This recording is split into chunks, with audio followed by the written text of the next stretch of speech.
Safe begins in the past, when Simon and River were children, and we see River's active imagination. But normal active imagination, not the current one where she thinks she has a branch when it's actually a gun. That's less imagination and more living inside of your own head. No, I don't want to stop it! It's okay. It's not okay! You can't just dig into me, shove 20 needles in my eyes, and ask me what I see! I've got to side with her on this one, Simon. We're a far cry from being cut off from our unit because the browncoats used dinosaurs. We're in that whole different level of imagination. I'm going out on a limb and saying this is a day we're not going to look back on and laugh. I have to tell you, I really like Simon. It's refreshing to see someone insane making a big public scene and know that it's not my problem for once. It's like when servers get to go out to eat, I'm guessing. Mel is concerned about all the cattle in the cargo area. I'm sure you'll recall that they were picked up at the end of Shindig, when we looked at that episode on April 12th, 2012, assuming that you have recall like River, of course. Human body can be drained of blood in 8.6 seconds given adequate vacuuming systems. Yes, sir, you're in good company, you freaks. Mal only takes issue because her shrieking could spook the cows into trying to stampede when there's no place to stampede to. And that'll get ugly. Not as ugly as needles in the eyes, but ugly nevertheless. Speaking of ugly, the locals. You see that? Fancy vessels such as that don't land here unless they got something to sell. Ha! Serenity has charm, and I would give up a kidney to have one personally, but in universe, this guy is getting impressed by one of those East German Trabants. But again, I don't even have a piece of shit. I have to envy yours. After the titles, Jane's helping the cows find their way. They walk just as easy if you lead them. I like smacking them. It's the little job perks that you really treasure. But Mal has concerns about River potentially creating complications in the middle of their clandestine trade. So he tells Simon to take her into town and get out of his hair. Kaylee and Anara are actually already there, looking over some of the old stuff, until Kaylee spots a plate that she thinks might make a good gift for Simon. She's got a hankering for him. Genuine prairie paradise. Good God. They're asking money for this crap? Although some couples do have divergent tastes. Actually, Simon's bad day is spilling out of his mouth, and he badmouths Serenity and their whole way of life. And Kaylee leaves, making him feel like an ass on top of being Bull Wrangler ordered to bring his charge into a china shop. Oh, and speaking of which, the beef sale. The disreputable men arrive, and they discuss the merits and deficiencies of these cows, unaware that the local law enforcement are on their way.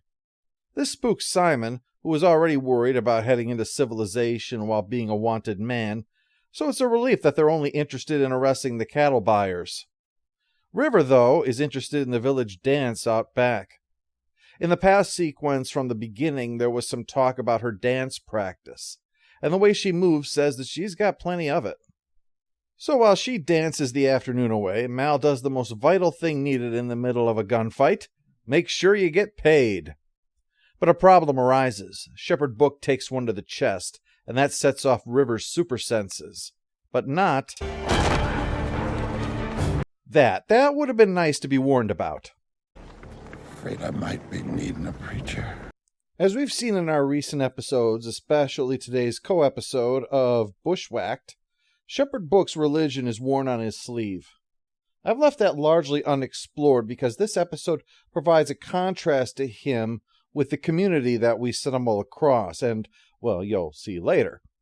Placing those people in contrast to Shepard Book provides us with insights into him, so I'm going to be delving into that a little bit here. Just keep a couple things in mind, though. If I rant about the religion of the Prime Directive for Star Trek, I think it's pretty fair that I should rant about religion here if I want to be consistent. But remember, when I rant about the Prime Directive, it's not because I'm anti-Prime Directive. It means I'm anti-being a massive hypocrite, especially when you want others to die for your beliefs. I think the same kind of reasoning applies here, don't you? Mal and Zoe get to work on him. They had to do their own stitching up before Simon came along, after all.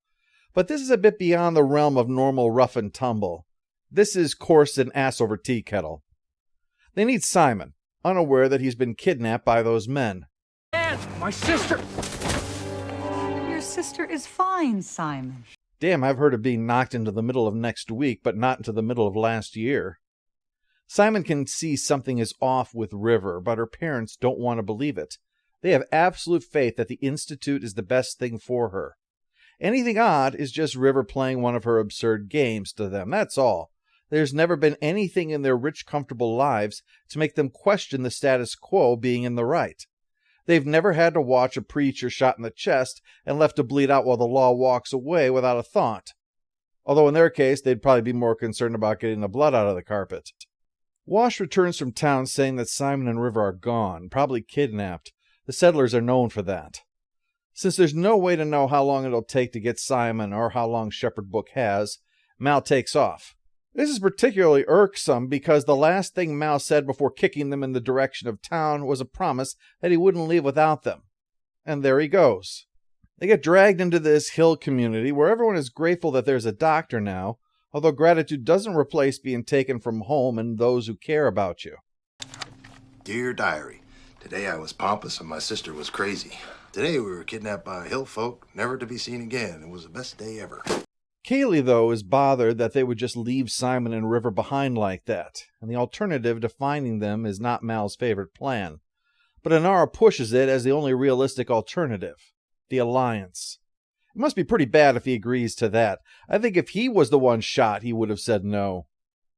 Meanwhile, Simon is brought to the town teacher to tend to the sick, and he's a doctor to his very core, so he gets to work helping these people. Letting them die despite his kidnappers won't change anything. In contrast to that, when Serenity arrives on the Alliance ship, they arrive, guns drawn, demanding to see their papers. Much like what would happen when you were buying an East German Trabant, actually. After all that bullshit, the guy then refuses to treat him until Shepard Book says to check his identicard. And then all of a sudden they jump into action. Wow, the advertisements were right. Membership has its privileges.